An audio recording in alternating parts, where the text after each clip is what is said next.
¿A qué aspira y qué podemos esperar del proyecto del Newcastle United para esta temporada 2023-2024?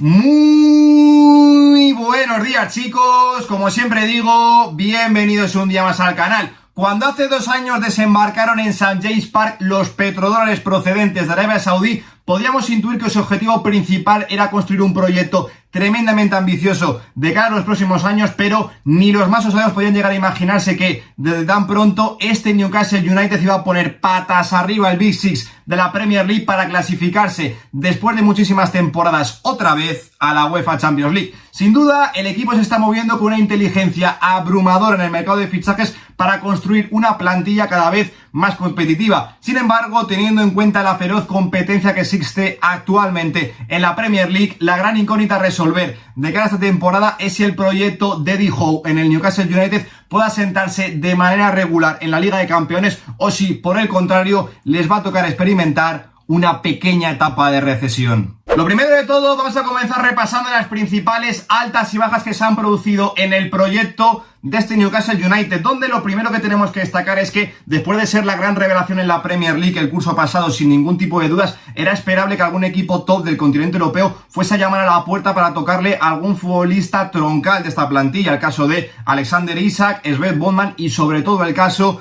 de Bruno Guimaraes. Sin embargo, más allá de la salida de Allan Saint-Maximin, que era un futbolista ya bastante venido a menos en la plantilla de este Newcastle United, mucho más residual y por el que han sacado casi 30 millones de euros, hay que destacar que este Newcastle United se ha hecho fuerte y ha mantenido todo el bloque que le ha llevado a disputar de nuevo la UEFA Champions League, lo que para mí ya le hace darle una nota en el mercado bastante alta. Ahora bien, tendrán que ser agresivos, como digo, en su vuelta a la UEFA Champions League, y es cierto que no han sido muy cuantiosas las llegadas, pero sí que es cierto que tienen un nivel cualitativo bastante interesante, donde por encima de todas destaca la llegada de Sandro Tonali, un fichaje de Champions que creo que va a formar un centro del campo espectacular con el paso del tiempo al lado de Bruno Guimaraes, pero sobre todo 3 detallitos que hacen de la plantilla este Newcastle United mucho más completa, como son Harvey Barnes para la posición de extremo izquierdo, creo que mejoras bastante con respecto a Allan Saint-Maximin, y luego 2 posiciones que cojean bastante, sobre todo en términos de profundidad, como son el lateral derecho, donde has incorporado a Tino Livramento, y el lateral izquierdo con la llegada de Lewis Hall en formato de cesión. Sí que es cierto que quizás me esperaba algún que otro futbolista más, alguna que otra incorporación, como vamos a ver un poquito más adelante, para reforzar el eje de la zaga y darle más profundidad aquí al equipo, pero teniendo en cuenta que el fair play financiero ya les venía pisando bastante los talones, creo que el mercado de fichajes del Newcastle United en el año que volvieran a la UEFA Champions League y donde se podían volver completamente locos, creo que ha sido una nueva exhibición de este equipo a la hora de firmar jugadores con mucha inteligencia y muchísima coherencia. Así que una vez hemos repasado en líneas generales las principales altas y bajas que se han producido en el equipo, vamos a pasar a repasar línea por línea cómo queda configurada la plantilla de este Newcastle United de cara a la temporada 2023-2024, donde, como siempre, comenzando por la portería, sigues contando con un Nick Pope, que sí que es cierto que habrá gente que le guste más, le guste menos, pero la temporada pasada estuvo a un nivel extraordinario, subió varios peldaños el nivel competitivo del equipo, y a nivel de rotación sí que es cierto que, bueno, no cuentas con porteros de primerísimo segundo nivel, como son Dubravka y Karius, pero creo que a nivel de rotación el equipo va bastante bien cubierto para lo que es la portería de este Newcastle United. Luego, pasando a la línea defensiva, como digo, creo que el equipo se ha reforzado bastante bien en este aspecto con diferentes futbolistas, pero aún así me parece la línea más flojita del equipo, sobre todo centrándonos en el eje de la zaga. Sí que es cierto que Sven Botman la temporada pasada rindió a un nivel espectacular y dio varios saltos de calidad al equipo en línea defensiva, más de lo mismo con Sarr, que estuvo a un nivel fantástico la temporada pasada, pero hay que tener en cuenta que ya es un futbolista bastante veterano y que aquí a nivel de rotación solamente cuentas con Jamal Lascelles, un futbolista que viene de firmar una exhibición brutal frente al Paris Saint-Germain cuando estoy grabando este vídeo, pero sí que es cierto que para mí en este Newcastle ya se queda bastante corto. Es cierto que por el sector izquierdo puedes contar con la figura de Dan Burn para darle rotación a Sven Botman, pero creo que aquí el Newcastle United, como digo, tendría que haber sido un poquito más agresivo en el mercado de fichajes, y no dudo que en el mercado de invierno van a tener que incorporar a algún futbolista para darle profundidad a esta posición. En los laterales sí que creo que han mejorado bastante, como digo. Por derecha sigues contando con un Kieran Trippier que en esta posición para mí fue top 1, top 2, top 3 de los mejores laterales derechos la temporada pasada en la Premier League. Sobre todo con la llegada de Tino Livramento le has dado mucha calidad a la rotación, a un futbolista diferente, más vertical, que además te puede jugar también como lateral izquierdo, incluso como extremo, un poquito más adelantado, porque con las figuras de Krafth y Manquillo, aquí el equipo iba para darle rotación a Kieran Trippier, bastante, pero que bastante cortito, y un poquito más de lo mismo por el lateral izquierdo, donde sigues contando con la figura de un Dunbar, que sí que es cierto que bueno, tiene sus limitaciones para jugar como lateral izquierdo, pero creo que es un futbolista, como vamos a repasar en el 11 tipo, bastante importante para la estructura general de este Newcastle United. Pero le ha sumado la pieza de un Lewis Hall, que para jugarte como lateral un poquito más profundo, o incluso ser un poquito, pues bueno, más rico tácticamente a la hora de incorporar un futbolista al centro del campo, me parece un auténtico fichajazo para, como digo, reforzar bastante bien las posiciones de los laterales, ya que Matt Target se te empezaba a quedar un poquito corto y Damet es un futbolista que ya le viene sobrando a la plantilla de este Newcastle. Luego, pasando a la línea del centro del campo, aquí me parece que el Newcastle, con el fichaje de Sandro Tonali, ha ganado mucha calidad diferencial en el centro del campo para ser un futbolista que domine junto a Bruno Guimaraes en el centro del campo. Luego, además, siguen manteniendo futbolistas bastante interesantes como son Joelinton, que es un jugador que la temporada pasada ha reconvertido en la posición de mediocentro, estuvo a un nivel brutal. Joe Guilo, para darle otro perfil al centro del campo un poquito más técnico, más creativo. Longstaff me parece un futbolista bastante interesante para la rotación, y luego el canterano Elliot Anderson me parece un futbolista también bastante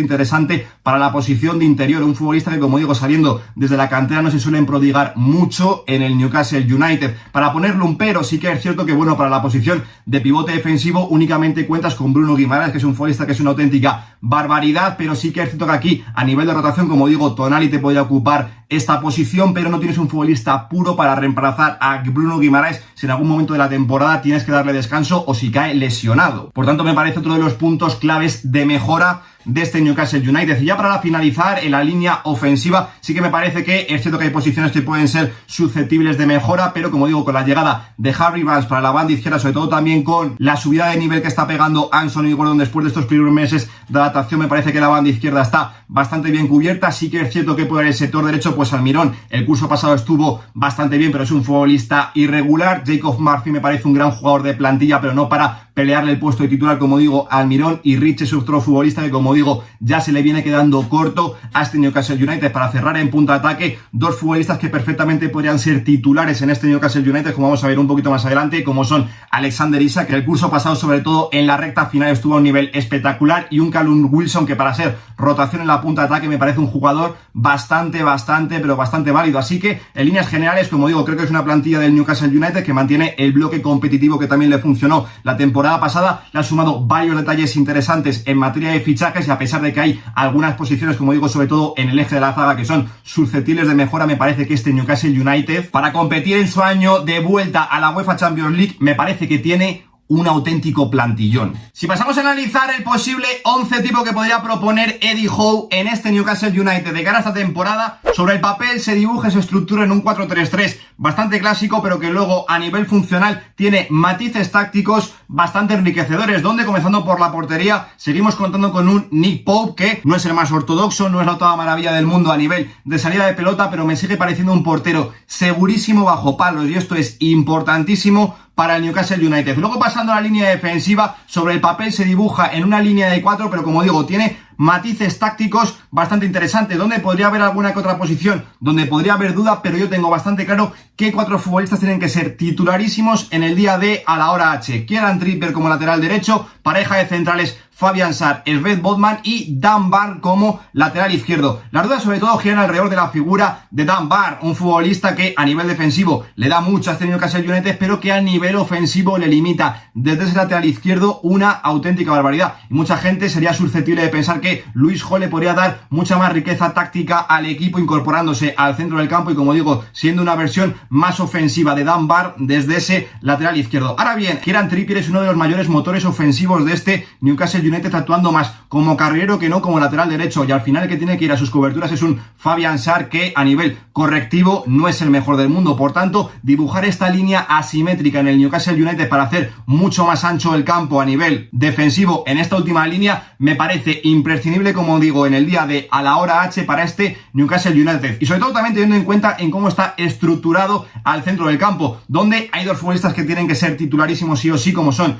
Bruno Guimaraes en la posición de regista futbolista en el pivote defensivo y Sandro Tonali en esa posición de interior, pero con libertad para ir dibujando también un doble pivote al lado de Bruno Guimaraes. Dos futbolistas que, como digo, se pueden compensar bastante bien y sobre todo Sandro Tonali puede libertar bastante a Bruno Guimaraes para que también se incorpore un poco más en fase ofensiva, que es un futbolista que, como digo, le gusta bastante asomarse a la frontal rival. No solo ser un futbolista interesante a la hora de superar presiones desde la posición de pivote. Ahora bien, como digo, Sandro Tonali también es un futbolista al que le gusta llegar, le gusta romper y al final el centro del campo se puede quedar un poco desdibujado. Como digo, para mí Dunbar en la posición de lateral izquierdo me parece imprescindible a nivel funcional en este Newcastle United. Ahora bien, más allá de las figuras de Bruno Guimaraes y Sandro Tonali, que creo que con el paso de los partidos, de los meses, va a ser una pareja que va a formar un tándem espectacular en el centro del campo, hay dudas en cuál puede ser la tercera pieza en ese centro del campo, donde Joelinton la temporada pasada estuvo muy bien y le da sobre todo mucha energía a este Newcastle United a la hora de ganar duelos, ir al choques, romper la línea de fondo y sobre todo crear esas sinergias con el extremo izquierdo para desdoblar por fuera y que el extremo izquierdo, que normalmente suele ser Anthony Gordon, como repasaremos un poquito más adelante, se meta mucho por dentro. Esto le da mucha riqueza táctica al Newcastle United, sobre todo para paliar la poca profundidad que le da Dan Burn por ese lateral izquierdo. Ahora bien, Joe Willock es un futbolista que para escenarios donde el rival se te encierre un poquito más y tengas que ser un poquito más fino con la pelota en los pies, creo que puede ser un futbolista que le pueda empezar a restar minutos a Joelinton en muchos partidos de la temporada. Y ya para finalizar, en fase ofensiva, a priori Almirón tiene que ser el extremo derecho titular. Anthony Gordon podría haber dudas por sus primeros meses de temporada el curso pasado, pero ha iniciado muy bien en ese extremo izquierdo. Y Alexander Isak tiene que ser punta de ataque. Ahora bien, creo que puede haber ciertas modificaciones en esta estructura ofensiva, sobre todo partiendo de la posición de Alexander Isak, donde a mí en punta de ataque no me disgusta, me parece un futbolista espectacular, pero la temporada pasada partiendo de la posición de extremo izquierdo, con esas sinergias que puede plantear con Joelinton, metiéndose mucho a carril central y pegándose a Callum Wilson para que sea el delantero titular de este Newcastle United, no me disgustó para nada. Y luego otra opción podría ser la de meter a Harvey Barnes, que ahora mismo está lesionado en ese extremo izquierdo, que para partidos donde el Newcastle United quiera contragolpear mucho más, es un jugador bastante vertical, lo que podría provocar que Anthony Gordon se moviese a la posición de extremo derecho, ya que Almirón es un jugador algo irregular en esta posición, pero lo cierto es que, como se vio la temporada pasada, Anthony Gordon en esa posición de extremo derecho le limitas una auténtica barbaridad. En definitiva, me parece un 11 tremendamente competitivo, con futbolistas muy destacados en todas las líneas del terreno de juego: Sven Botman, Kieran Trippier, Bruno Guimaraes, Sandro Tonali, Alexander Isak, incluso Anthony Gordon, pero es un equipo que no se focaliza en las individualidades, sino que crece mucho más desde lo colectivo, donde Eddie Howe ha convertido a este Newcastle United en una auténtica máquina, un equipo con una personalidad brutal, que no tiene ningún tipo de complejo y es capaz de plantarle cara a cualquier equipo, ya no solo en la Premier League, sino incluso también a nivel europeo. Así que ya para finalizar vamos a preguntarnos cuáles son los objetivos que tiene por delante este Newcastle United de Eddie Howe de cara a la temporada 2023-2024, donde después de clasificarte la temporada pasada a la UEFA Champions League, después de muchísimos años y con el mercado de fichajes que ha realizado, donde para mí es bastante positivo, evidentemente el objetivo tiene que seguir siendo clasificarse a la UEFA Champions League de cara a esta temporada. Y yo creo que el Newcastle United tiene una plantilla extremadamente competitiva, mejor que la de la temporada pasada. Ahora bien, hay que recordar que se clasificaron a UEFA Champions League mucho más liberados entre semana, compitiendo de fin de semana en fin de semana. Y no sé, en cuanto a profundidad de plantilla a la hora de combinar armas, competiciones, cómo lo va a focalizar este Newcastle United, porque como digo, tanto en Premier League como en UEFA Champions League, cuando estoy grabando este vídeo, le vienen de meter 4 goles al Paris Saint-Germain. Este equipo es capaz de ganarle a cualquiera, tanto en Inglaterra como en Europa, pero a la hora de alternar ambas competiciones, a mí, a nivel de profundidad de plantilla, me sigue generando alguna que otra duda. Y al final creo que en la UEFA Champions League, como digo, en ese grupo de la muerte, yo les di favoritos para pasar a los octavos de final, pero perfectamente se podrían clasificar. Y esto obviamente les puede despistar un poquito en la Premier League, donde además hay equipos que van a apretar bastante, que la temporada pasada no se clasificaron a la UEFA Champions League, como son el Chelsea, el Liverpool o el Tottenham, sin ir más lejos. Y al final este Newcastle United hay que entender que ha pasado en apenas 2 temporadas en pelear por no descender a clasificarse automáticamente a la UEFA Champions League, lo que para mí no sería ningún tipo de drama, es que compitiendo contra este tipo de proyectos se viviese este curso una pequeña recesión y no se clasificasen a la UEFA Champions League, porque para mí el proyecto de este Newcastle United es más enfocado al medio-largo plazo, cuyo objetivo principal tiene que seguir siendo poner patas arriba el Big Six de la Premier League. Aquí se queda el vídeo y esta es mi visión con respecto al proyecto del Newcastle United de Eddie Howe de cara a la temporada 2023-2024. Dejadme por aquí abajo vuestras impresiones, que os ha parecido el mercado de fichajes, sobre todo con la incorporación de Sandro Tonali, cómo creéis que está construida esta plantilla, qué puntos de mejora todavía tiene el 11 tipo de Eddie Howe, que a mí me parece tremendamente competitivo, y a partir de aquí, por un lado, qué papel creéis que van a tener en la UEFA Champions League, y por otro lado, si creéis que van a poder repetir la gesta de la temporada pasada y volver a clasificarse de cara a la temporada que viene otra vez a la UEFA Champions League. Insisto, dejármelo todo por aquí abajo porque, como siempre os digo, yo estaré encantado de leeros y debatir con vosotros en los comentarios. Yo por mi parte nada más, dale un like si te ha gustado el vídeo, suscríbete al canal y activa la campanita para no perderte nada. Lo dejo aquí. Un saludo.